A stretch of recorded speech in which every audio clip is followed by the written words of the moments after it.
All right, I'm going to be showing Workforce Telestaff version 5.1. And as I mentioned before, it's a rostering application and it's authority-based. So who you are determines what you can do and what you can see. I'm going to be logging in as a couple of different roles as I kind of go through the product quickly. We're going to take the role of a firefighter in this case, firefighter that has no management responsibilities under him. And when I do that, we're just going to walk through some of the employee self-service options that there are here, and just kind of outline what different levels of authority people have when they log into Telestaff and work with their rostering. So when I go in and log in as a firefighter, I can put my username and password in. For the IT people on the call, we can actually authenticate off of Active Directory or LDAP as an option.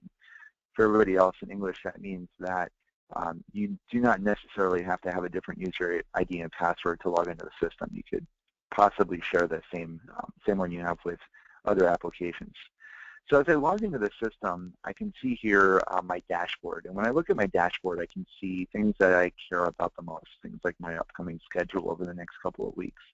In this case, I'm a firefighter that's on A shift, and in this particular department, on for 24, off for 48 with a Kelly day every couple of weeks. There's an area where I can do requests. There's a featured vacancies area where upcoming vacancies I might be able to sign up for are listed there.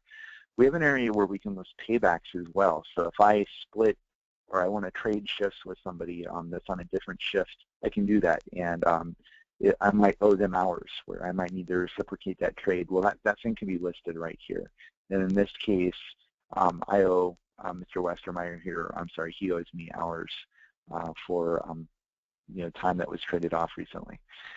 For my calendar, I have the ability to go in and see upcoming shifts, and I can see in this case that I've been scheduled all the way down as a firefighter on truck 1 in my fire department. You can see here that the shift bands that are listed on this calendar are more or less listed geographically with the time that I'm working. So if it's spanning a day divide, it's listed here like that. You can color these shift bands to be different for every type of shift that you have. If I'm ever confused about what that shift is, all I have to really do is just select on that shift band, and it'll pop up and it will tell me what the shift name is. In this case, I'm on A shift. I'm going to be coming in at 7:30 in the morning on the 22nd, and I'm working for 24 hours on truck 1 as a firefighter. Now, from this screen, I can also do other things. I can select an upcoming shift, and I can put in requests. For example, I can go in here and I can select the vacation pay code, work code, and the system does a quick rule check and determines that I've exceeded the accrued balances for that work code. We're going to deny it because of short notice. We're also denying it because of minimum staffing, and it has to be approved by a supervisor. What this is an example of, it's what we call a dynamic issue.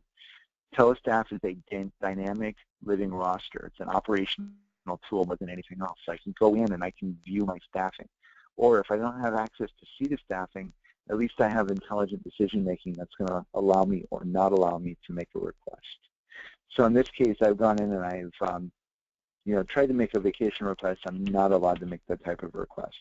Now, you could give the employee the ability to use different requests because every single work code and every authority level can have its own set of rules and their own criteria that it has to look for. In this case, we'll go ahead and we'll put the request in for a sick leave day. But we could have just as easily picked something like a shift trade off. I could take a day that I'm scheduled to work and tell the system, I'd like to trade off. And Steve Westermeyer, who owes me 24 hours, is at the top of the list. He's my cover person that I'd like to request come in. So a lot of different ways that we can configure this to work, but essentially we have the ability to make it so that the people that owe the hours first might be bubbled up to the top of the list. I'll cancel that request out. So another thing that I can do, I can jump in and we can import all sorts of data about your employees. We can either store it, we can import it. This could be employee data, this could be specialties, like specific skills that the employee has or certifications that have to be kept up to date. In law enforcement, you might see something like recertifying on your weapon, being a member of a tactical team, those various different types of skills. In a fire department, it's obvious as well. I might have certain people that are hazmat certified versus people that have CDLs versus people that have specific language skills. Those are all things that we can import, and if it's a specific skill that expires occasionally, we can track that and handle that as well. Why do we care about that? We enforce it on the roster when we build rosters out. You can give employees the ability, optionally, to set their own contact information. In this case, as an employee, I can't edit anything in my record, but I can edit how the system goes out and contacts me. Because Telestaff has the ability to handle positive contact. It can reach out, it can give me a phone call, it can shoot me a text message, it can send me an email, lots of different ways that it can reach out and make contact with an employee. So as far as an employee is concerned, I can get to my calendar, I can view when I'm supposed to be working, I can put in requests, I can potentially update my self-service. There's also an area around bidding, which I'll show briefly in just a few minutes, but I'll jump back to that.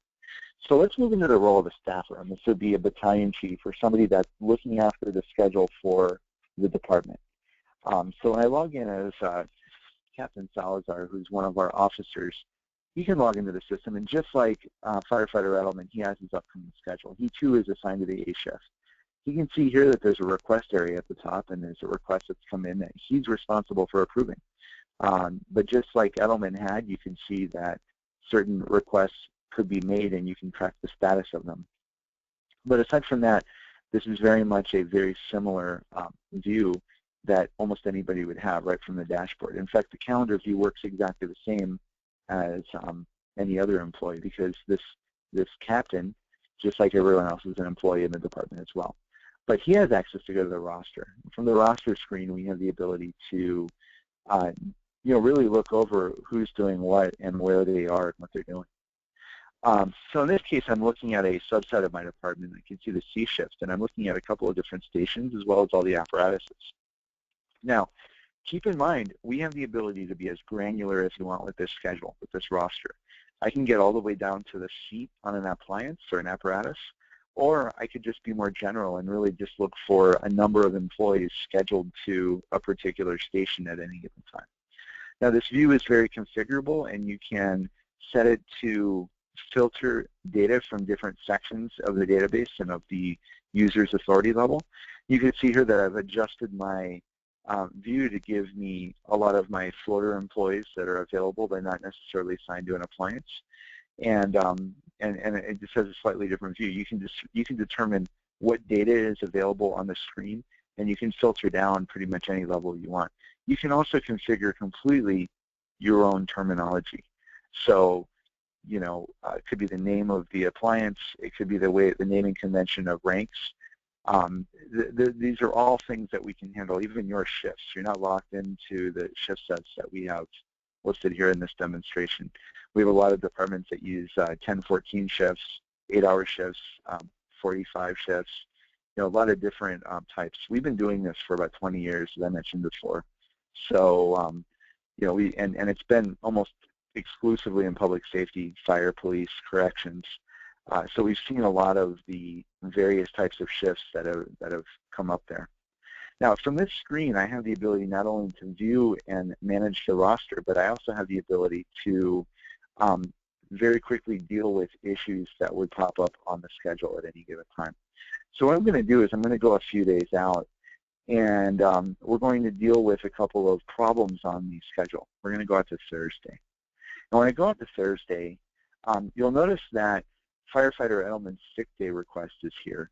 We have the ability right from this screen to actually approve it. We could also have done that back from the dashboard. And if I did it from the dashboard, I could have sorted it by the type of request. I could have sorted it by the, when it came in. I could filter it by almost any type of criteria. But this is also a good place to approve a lot of the leave type requests, because it's right on the schedule where I can see what the effect is going to be and what it's going to do to me. You can see here that by Firefighter Edelman calling in sick on truck 1, this is causing a problem for truck 1. As much as I try to hide it and bury it down, truck 1's got a problem, which means it's going to filter up to station 1, which means it's going to filter up to the A shift. So no matter what level in the organization I'm at, I'm going to be able to see that I'm understaffed and I have an appliance that's out of service. Now, there's a lot of different ways that you can deal with this. I can drag and drop an employee from another appliance into that spot if I want to. I'm going to not do that for the sake of the demo.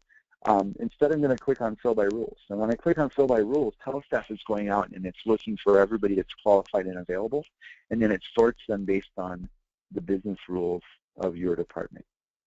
And the way we sort it is through the opportunity factor. The opportunity factor is a way we can quantify your department's rules. You'll notice if you look at this list column, as I scroll down and look at the different employees, I've got people that are listed as fillers, I've got sign-ups, I've got mandatories, I have multiple lists all rolled into one. Everybody on this list is qualified and available, but the system used your business rules and your logic to come up with what the order is. Maybe there's an overtime rotation.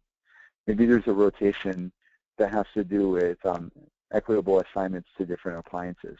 We have a lot of different ways to handle how this opportunity factor is calculated. In any case, Josh Castillo is our #1 person to fill this shift. And I have the ability to go in here and record the outcome. I could pick up the phone, and it says here that he's off duty right now. How do I know he's off duty? Because we're the schedule, we know that. If he was on duty, we could actually put his on-duty phone number, maybe the number at the station. But in any case, I could reach out to him and I could record the outcome. And you can have an unlimited number of outcomes with an unlimited set of business rules applied to any of these outcomes. So if he accepts it, we'll assign him to the shift. We'll record that we gave him a certain amount of overtime, or we offered him a certain amount, and we move on to the next issue. Maybe he rejects it. In that case, we might record that we offered it to him, but then move on to the next person. Or maybe something in between. I call them and I couldn't make contact with them. So there's a lot of different business rules that you can define and a lot of different ways that we can set the system to behave when it deals with one of these issues. Now, another thing that we can do is save the time of having to do this manually. By the way, you can see here when the roster came back, Josh is now assigned as the firefighter covering for Edelman on truck 1 on the 24th.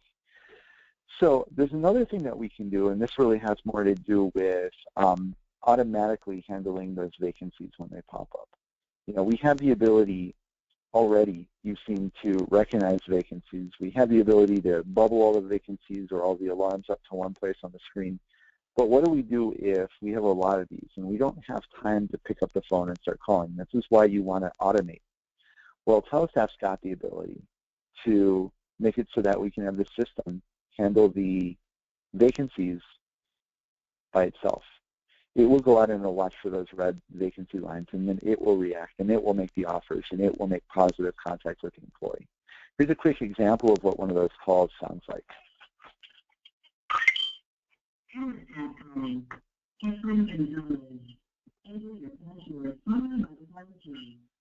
So he has to put his password in so we can make positive contact. That way we know we're talking to firefighter Gonzalez. And that way if he decides he does not want to take the shift, we can record that we offered it to him and he didn't take it. Here's the rest of the call. Thank you. You have 1 new messages. To hear new messages, press 1. Number 1. Working opportunity. April 2nd. 07:30 for 24 hours. Overtime. Sign up. Firefighter. Institution. Enter 1. This message will expire in 17 hours. 26 minutes. To accept opportunity, press 1. You have accepted the position. To repeat, press the star. Goodbye, and thank you for using Telestaff.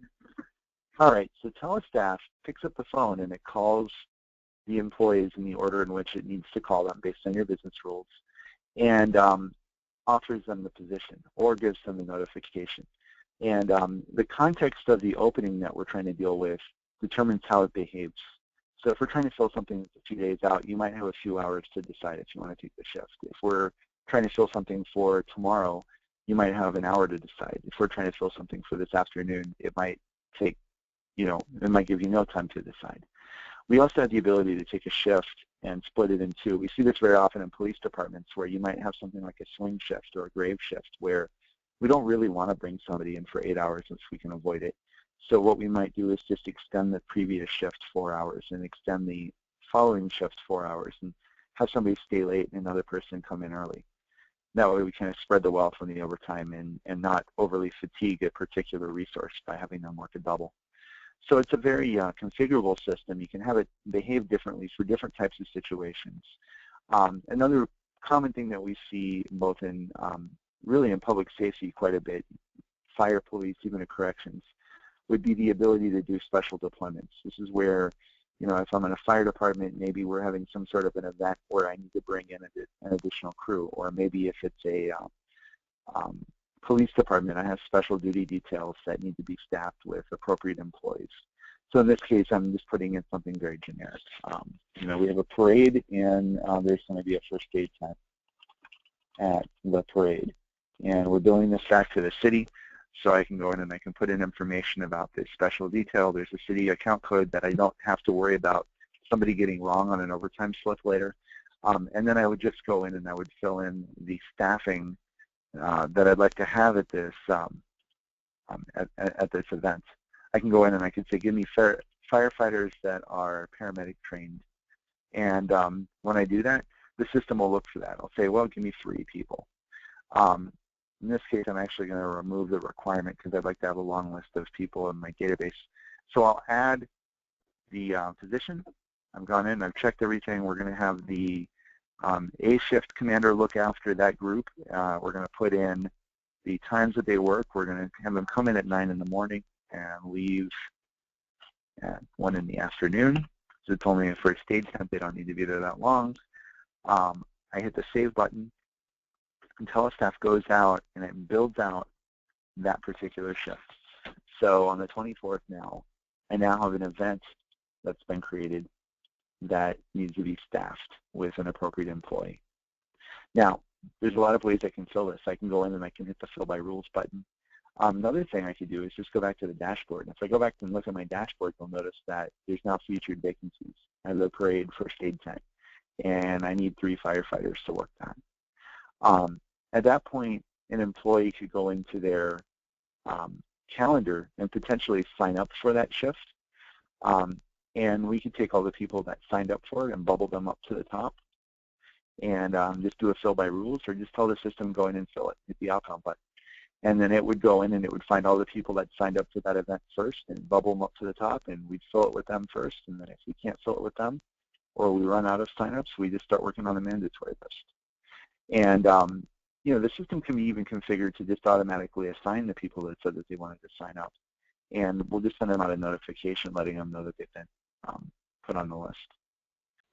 All right, so one other area that we have with IntelliStaff, which is very popular, is the bidding area, bidding module.